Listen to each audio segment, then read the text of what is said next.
Ladies and gentlemen, you've been living like you've got forever. You've been walking through life like you're promised next year, next month, next week. But I came here to shake you. I came here to wake you because somebody's got to say it to you. You've been putting your dreams on layaway, saying, one day I'll go back to school. One day I'll start that business. One day I'll get healthy. One day I'll finally be happy. But that one day ain't marked on no calendar.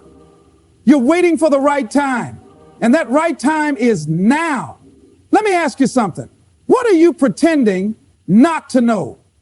What truth are you hiding from because it's more comfortable to stay stuck? You know the relationship's not right. You know the job's draining your soul. You know you were made for more, but you keep hitting that snooze button on your destiny. Well, somebody's got to say it to you, wake up. There's no cavalry coming, no miracle savior on a white horse. You're it. You've got to save yourself. You've got to dig deep, pick yourself up off that emotional floor and tell your fears, you've had me long enough. Let me be real with you. Comfort zones are beautiful places, but nothing grows there. You've been too quiet about your own power. You've been shrinking to make others feel safe, playing small so no one gets intimidated by your light. But your playing small does not serve the world. There are people out there who need what you've got. They are waiting on you to rise. Now, I know you've been hurt. I know you've been through some things. Life hit you so hard you forgot how to breathe. Betrayal, disappointment, loss. It all piled up. But hear me when I say this. You are not your pain. You are not your past. And no, your story does not end in the middle of your storm. The fact that you're still here means purpose is still inside you. It means God, the universe, whatever you believe in, ain't done with you yet. You still got work to do. But listen, you cannot conquer what you will not confront. So it's time to stop running from the mirror. Time to stop numbing your greatness with distractions. Time to stop being a prisoner of your potential. You keep telling yourself, I'm not ready. But what if I told you, ready is a lie? You become ready by starting scared. You become ready by showing up when you feel like hiding. You become ready by doing it with the doubt, the fear, the shaking knees, and the lump in your throat. Courage is not the absence of fear. Courage is feeling the fear and doing it anyway. Let me tell you something. Your life will not change until you change. Not your environment, not your bank account, not your circle. You, if you want something different, you've got to become someone different. You've got to disrupt your own patterns. You've got to be willing to be uncomfortable long enough to be transformed. Now hear this. Everybody won't understand your journey. Some people will laugh at you. Some will leave you. Some will doubt you. Let them go. Elevation requires separation. You're not here to please everybody. You're here to become somebody. The real you. The powerful you. The healed you. The you were before the world told you who to be. But it starts with a decision, a radical, life-altering, no going back kind of decision. You've got to say, I will no longer settle for less than I deserve. I will no longer let fear dictate my future. I will no longer live beneath my calling. Somebody's got to say it to you. You were born to lead. You were born to rise. You were born to shine so bright that you blind every excuse that tries to follow you. Don't you dare die with your greatness still in you. Don't you dare rob the world of the gifts you were sent here to give. We don't need another version of average. We need you, the real you. I'm not telling you it's going to be easy. I'm telling you it's going to be worth it. You're going to fall. You're going to fail. You're going to have moments where you cry yourself to sleep. But every champion was once a contender who refused to quit. You've got to be hungry for more, hungry enough to change, hungry enough to believe in yourself, even when no one else does. So, from this day forward, no more excuses, no more delays, no more waiting for permission to be great, because permission is a prison. And baby, it's time to break out. You've got what it takes. How do I know? Because you're still breathing, because you're still here, because somewhere inside of you is a fire that's been waiting for you to ignite it. So light it, fan that flame, speak the truth, take the risk, chase the dream. Somebody's got to say it to you. Why not now? Why not you? You've got mountains to move. You've got lives to impact. You've got a legacy to build. So get up, wipe your tears, stand tall, and go do the thing you were born to do. Because your time is not coming, it's here. That's it. That's the truth that most people overlook while waiting for some magical moment, some perfect alignment of time, resources, or confidence to begin. Too many people waste their lives standing at the edge of their potential, hoping that one day they'll feel ready. But ready isn't a feeling, it's a decision. And greatness doesn't come before effort, it comes through it. Every master was once a beginner. Every success story started with someone who dared to try, despite the doubt, despite the fear, despite the messiness of not knowing exactly what to do. But they did something most people don't. They started. They got in the game. They showed up when it was uncomfortable, when it was awkward, when it was anything but graceful.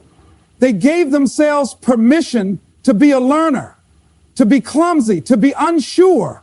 People sit on ideas for years. They hold on to visions that are supposed to change their lives, but they never make the first move. Why? Because they believe the lie that they have to be fully equipped, fully confident, fully figured out before they make a leap. But nothing in life works that way. Babies don't wait to walk until they've mastered balance. They fall over and over again. But they take that first step, and that step, as small and shaky as it is what sets everything else in motion. It's not about having the most talent. It's not about having all the answers. It's not about waiting until you've built up a bulletproof plan. It's about trusting the process and knowing that motion creates clarity. You'll never learn as much sitting on the sidelines as you will in the middle of the arena. Action teaches you more than preparation ever will. Some of you are waiting for the fear to go away before you act. Let me tell you something. Fear doesn't leave. You learn to move with it. You learn to stand tall with your knees shaking. You learn to say yes to yourself, even while your voice trembles. Fear is not your enemy, it's your compass. It tells you where your growth lives. And if you're willing to start when you're scared, you'll look back one day amazed at how far you've come. The greatest tragedies in life are not the mistakes people make. They're the dreams that never see the light of day. The songs never written, the books never published, the businesses never launched, the love never pursued. All because someone thought they had to be great before they took the first step. You don't. You just need to move.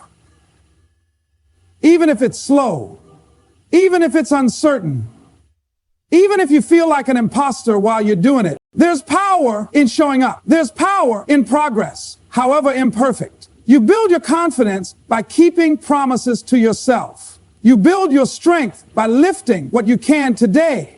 And if you stay with it, keep going, keep learning, that's when the greatness starts to reveal itself. Not because you waited for it, but because you earned it through action. Starting isn't about being flawless. It's about being faithful to your dream, to your growth, to the future that only begins if you take that first step. There's a reason that vision lives inside you and not someone else. There's a reason you feel that fire, that pull towards something bigger, something deeper, something more meaningful. That's not a coincidence. That's not a fantasy.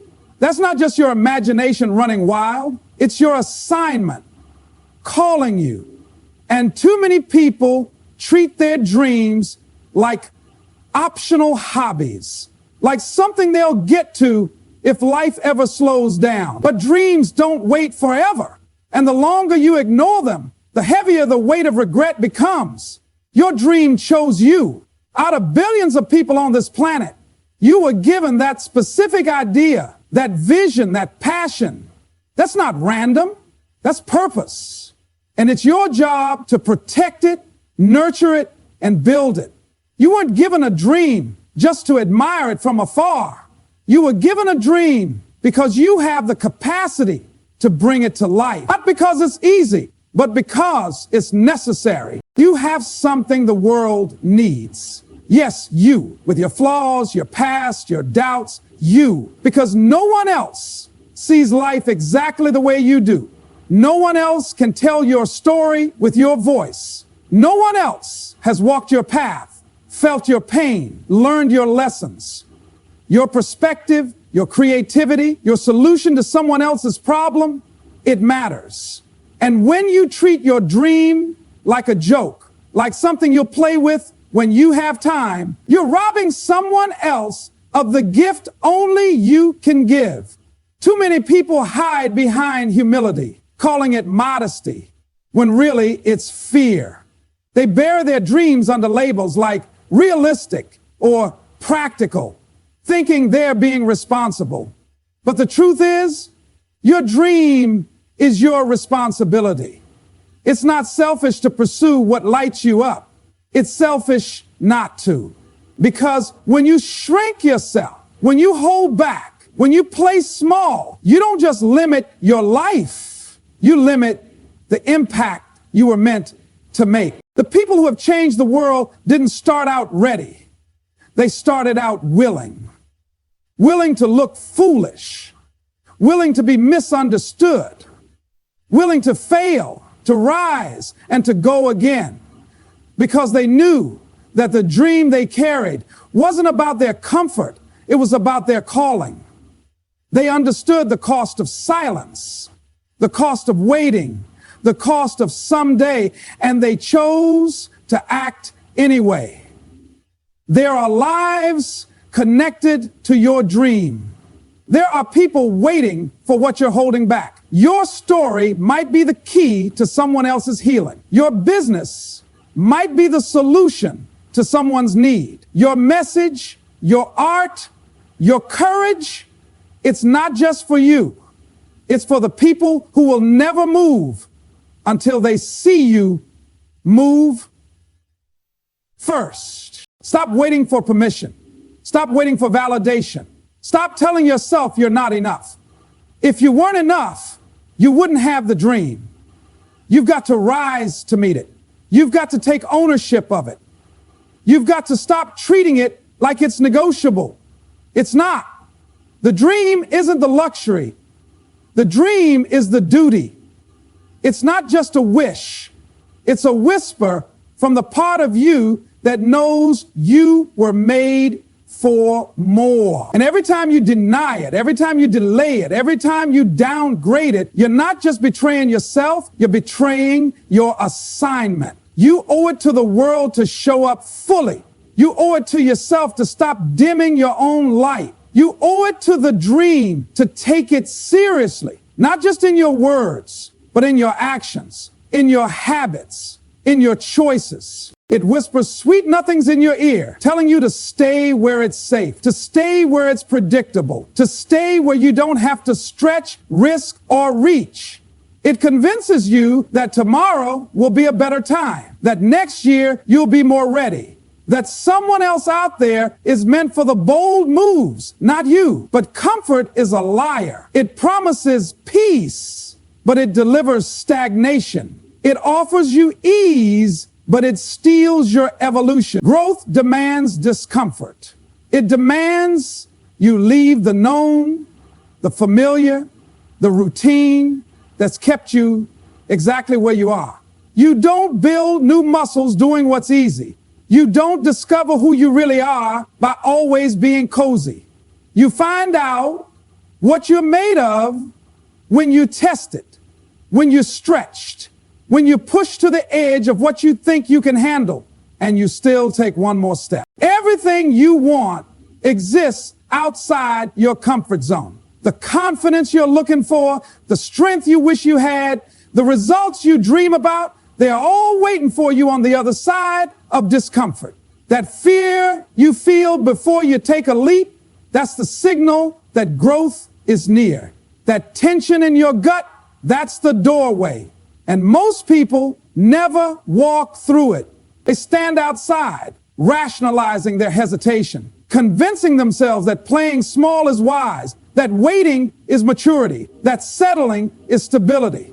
But nothing grows in a place designed to keep you the same.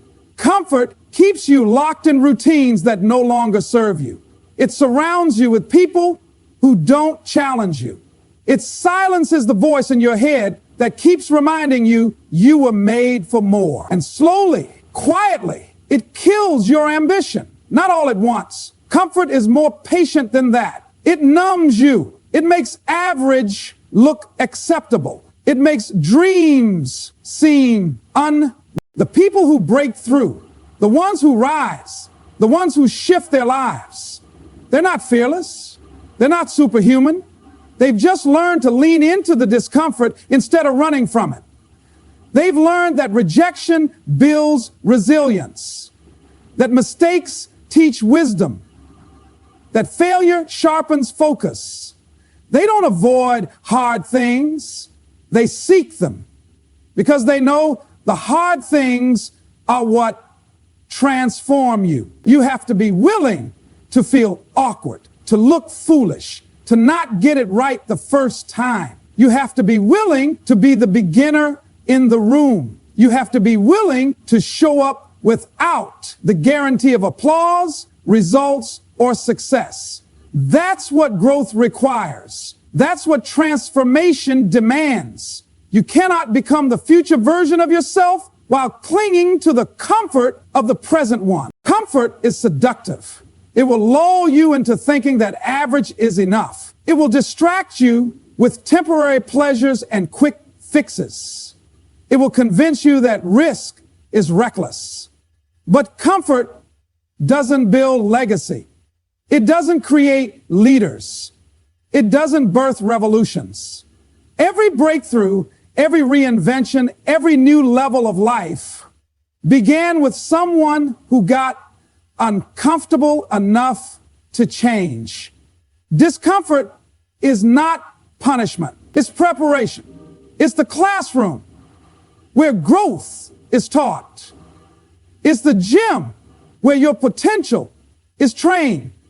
The more you avoid it, the weaker your confidence becomes. The more you face it, the stronger your character gets. You don't rise by avoiding the fire.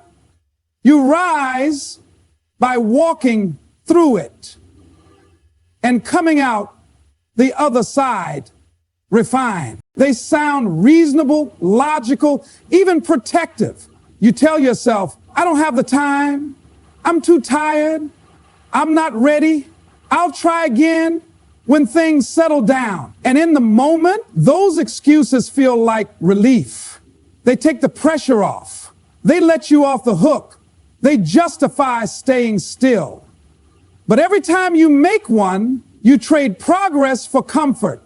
You delay the life you say you want. You push possibility into the future, assuming the future will still be there waiting for you. Excuses are thieves. They steal your momentum, your drive, your discipline. They don't just block opportunity, they bury it. You can't build a future on a foundation of reasons why you didn't try. You can't expect tomorrow to be full when you keep choosing emptiness today. The work you avoid now becomes the regret you carry later. The steps you skip now become the gap between who you are and who you could have been. People convince themselves that their excuses are facts, but most of the time, they're just fear in disguise. Fear of failure, fear of judgment, fear of discomfort. And instead of confronting the fear, they wrap it in language that sounds noble. I'm waiting for the right moment. I'm doing more research. I'm protecting my energy.